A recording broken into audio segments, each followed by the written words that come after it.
Hey, welcome everybody to the latest episode of Inside Pima County with Supervisor Rex Scott. I am Supervisor Rex Scott, and we are here today with the head of our Attractions and Tourism Department, Diane Frisch. Diane, very nice of you to share this time with us. Always happy to talk about attractions and tourism. All right. Always. Well, tell us to start out a little bit about your professional background and how you came to be the head of this department. My background is radio and TV. I used to manage radio and TV stations. And in doing that, we had a lot of sports contracts or event contracts. And tried to do a lot of things. So I was always working with events. And then I went to work. I came to Tucson to manage a radio and television group.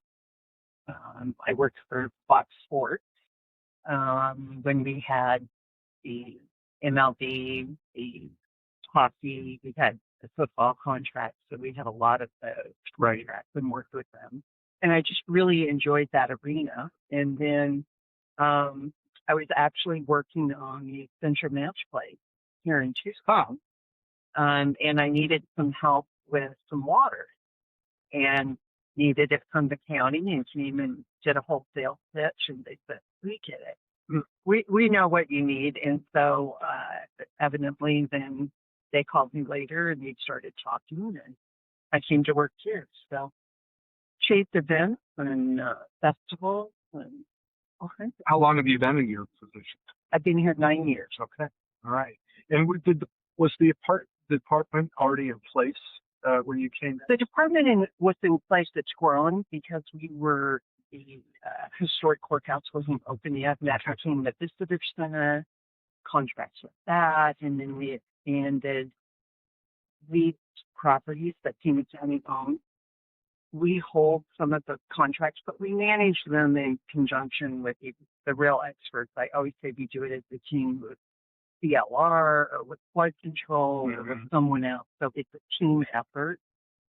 But we try to focus on the attraction, ticket sales, making sure people understand what it's to want to attraction.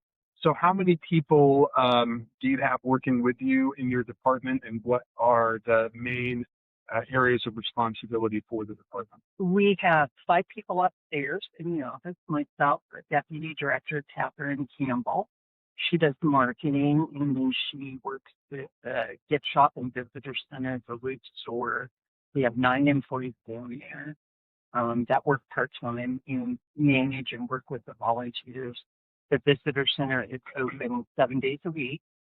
So we have a combination of our staff, Visit Tucson staff, and then some really terrific volunteers who come and work schedules. And we make them take a class. That's a full-day class called the Certified Tourism Ambassador. And then they all have specialties, and they do it because they love it. So if you come in and you want to hike, we'll say you need to talk to him. If you want to bike, do the route, all those kinds of things. So we manage the route. And then upstairs, I have an office support person who helps us with contracts.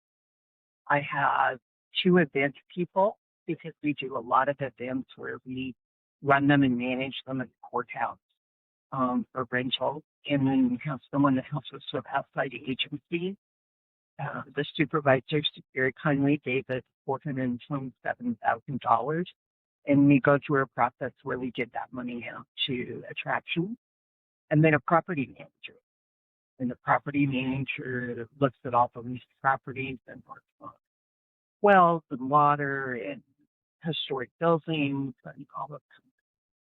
So before we move on, let's go back to that outside agencies funding that comes from the board but is dispersed by your office. It's a somewhat similar process to the overall outside agencies disbursements, where there's a committee, and that committee is made up of an appointee from each one of the supervisors and one from the county administrator. Correct. Does that same committee work on those awards out of your office, or is it a different process? When I first got there, we didn't have an outside committee.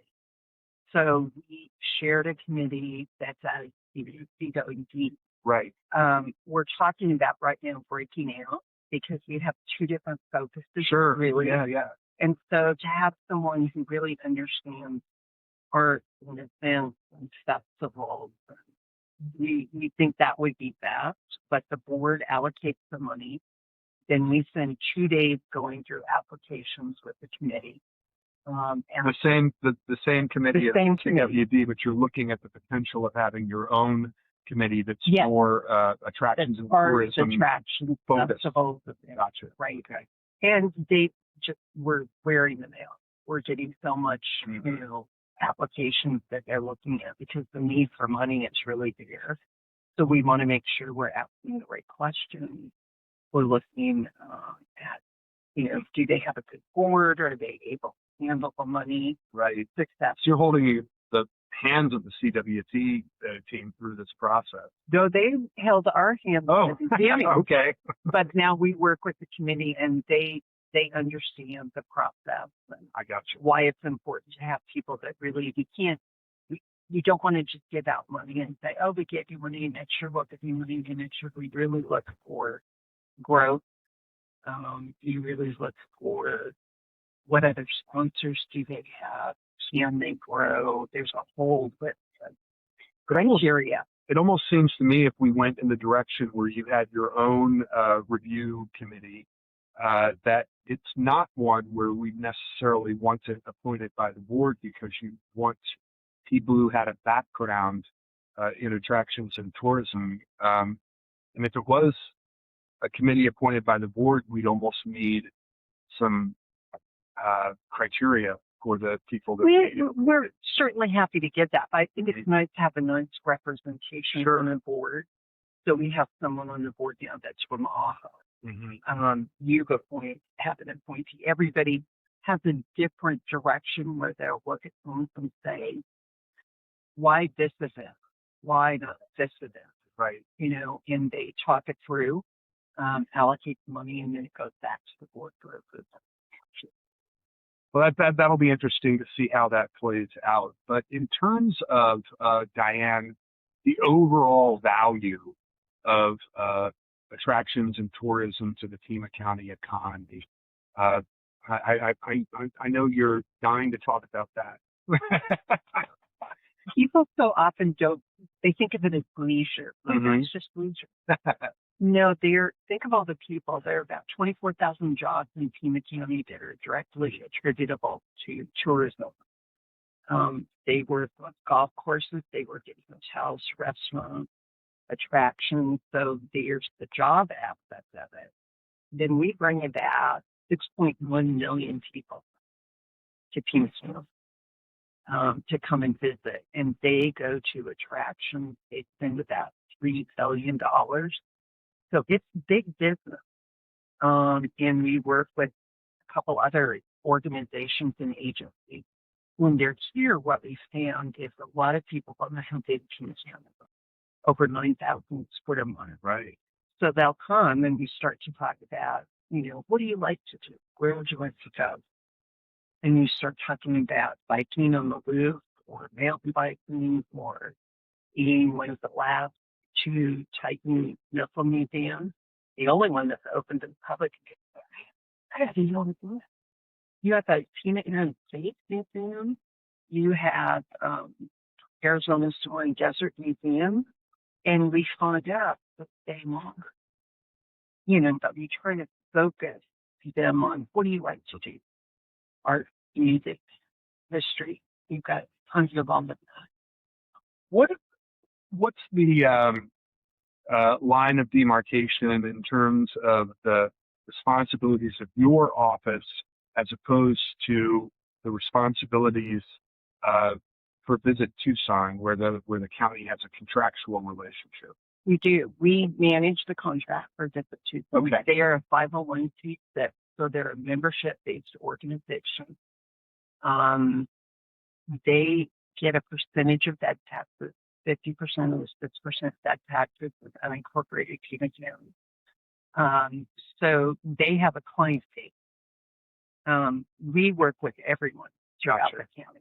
So we represent people that are our own leased property that manage them, but we also work with hotels and restaurants, musical venues, and we just try to figure out a way for everyone to really have their own niche and be successful in what they do. So you're working with county-owned properties like the Arid Space Museum, Yes. but also with all of the same private entities. And then Visit Tucson is doing more of the outreach to try and get people to come. To get people here. Right. And they have a whole staff that marches in an election. Mm-hmm. So they're in Germany and in France. You know, you go out of the country, they go across the country, where we're most focused here in Tucson. And you mentioned, Diane, that you oversee the county's contract with Visit Tucson. In terms of the oversight of the contract, what does that infer as far as your duties? We have a contract with them that has a whole list of deliverables that they do. It goes through the board. And we, look to focus like marketing dollars.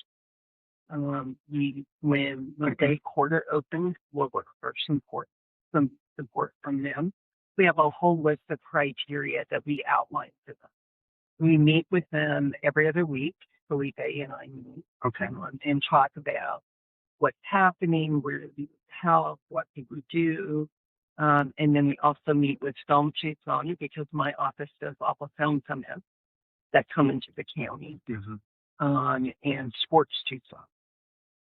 So any of the SB Tucson sports, any of the other sporting events that you do. And is that also with the Southern Arizona Film, Sports, and Tourism Authority? They have a portion of it. I meet with them occasionally, but they work more with Kino. I got you. Film, since we issue all the film permits, they come in, whether it's an amateur or you have a telenovela that's shooting right now, we can look at it very quickly and say, oh, that is on county property, or you're going to need a road closure, or that's city property. So that starts in my office, and then we shoot it out to the appropriate people, make sure they have insurance, DOIs, all of that. Then it comes back to us. So they only have one person that they really have to deal with. So in terms of in terms of something where we are the first in the United States, when we became a UNESCO City of Gastronomy, and there are other UNESCO cities of gastronomy, but in terms of the continental United States, we were first. How is your office involved in that process, and why is that such a significant accomplishment for Tucson and Pima County? We're the first in the U.S. to be named City of Gastronomy. Our food history and culture and our background is so deep that as we started looking at that, and it was really some foodies in the market, and then we got Visit Tucson and Felipe involved, and you build your case. You start looking for craft, what's unique here, what's our food story. And so when we were named the first city of gastronomy, people were floored. Tucson, Arizona.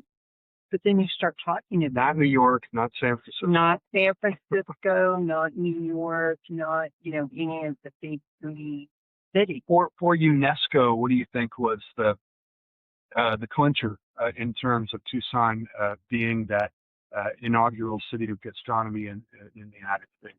I think it was how everyone naturally embraces it. We didn't have to build, hey, we're going to be the city of gastronomy. Let's really start to talk about food. And I always like to call when we bring people in, I'll say, you want to get a conversation going on the street, that's where you buy your tamales. Where do you go for the best Mexican food, the best Indian food? And you'll get 3 or 4 comments. People live it, and they're very passionate about it. And our heritage, our farm to table, we really use those screenings, and we got on the roll when you got people like Barrio Bread. Don got a Theater Award, and they just all of the natural food and enthusiasm coming out of Tucson. And it's a big part of our tourism there. When you consider the future of the office and the work that you're already doing or the work that you would like to do in the future, what do you consider to be some of the most exciting future prospects in terms of work for the attractions and tourism department? We're always trolling for new events. Okay. What events do I not have that would fit here? We don't want to try and go after things that are something we naturally would embrace or because it's who we are, our culture, our heritage, those kinds of things. But are there events? Are there large groups that would come here to do something that we don't have? What's an example of the type of event that you may be looking at that we don't have now? There's some more biking is so popular here because of the loop. Right. And so there are quite a few biking events we're looking at that we don't have. Until a year ago, we didn't have a criterion. We went after that and kind of helped direct them where they should go to have that criterion. We have a lot of mountain bike races that I'd like to see at that more. We have some great trails. And then there are just some other indoor events where during when it gets to be hot here and it's hard to have people outside, what are the kinds of event competitions that we could have inside that we don't have right now that we both have? In terms of how long have you lived here, Diane? I've lived here 20 plus years. Okay.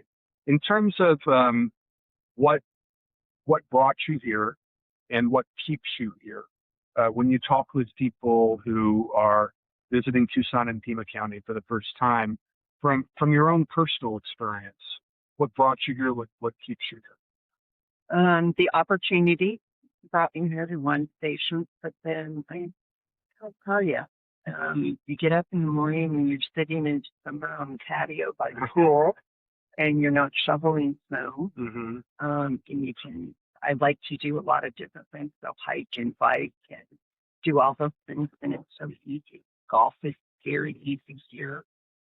Outdoor sports are very easy here, and just the prevalence of festivals and events and art shows. People love to do things and they're interested, and that makes it pretty easy. So I have a list in front of me that I believe you brought that talks about some of the upcoming festivals and events. And I should say, we were supposed to do this last month, and then because of scheduling conflicts on my end, we weren't able to get them done. So last month we had the Gem and Mineral Show and the rodeo and the rodeo parade, which is the largest non-mechanized parade in the United States. Ooh, he's good. I'm on top of these things. And then we just celebrated the Tucson Festival of Books last weekend. Wonderful event. Yeah, it was fantastic. And coming up, we have the Cologuard Classic. Yep. And the annual Spring Street Fair and the Tucson Invitational baseball event. Keno. Yeah. What am I leaving out? That maybe. Oh, there's so many more things. We're in that sweet spot where there are art shows and there are festivals and events. We've got getting closer to Juneteenth. We've got some outdoor events that are happening. The new Palo Verde Festival. Oh, right. It's going to be happening out at Keno, the inaugural one, sponsored by the Hispanic Chamber of Commerce. And that'll be the first time at Keno, and then the Juneteenth Festival, this will be their second time. Their second time at Keno. So the county is really reaching out to a lot of these community events. One other site-specific question. Once Mosaic Quarter gets up and running, what are you seeing as the potential for Mosaic Quarter in terms of not only attractions for our residents, but also bringing people in? Oh, I think it'll be a great draw with 3 sheets of ice. There are all kinds of opportunities there. I think youth sport is a huge field and continues to grow. And they travel, mom, dad, the kids. They generally stay a little longer.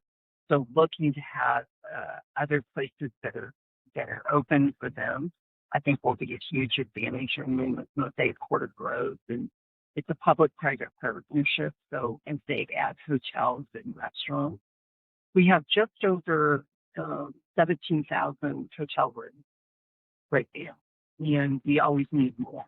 And you need those in a variety of Right. uh, price points, Sure. depending on who's coming. So we're always anxious to see those open. We'll have the Tempo by Hilton opening in Foothills Mall.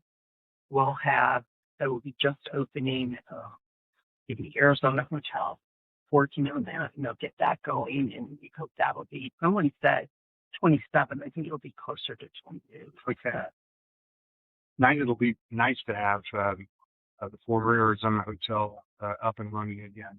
We can look out the window and see it right now. Yeah. It's great to have things downtown and in different areas, because people like to, if they're at an event, they don't want to travel really far. So Sure. it's nice to have hotels available and restaurants open. So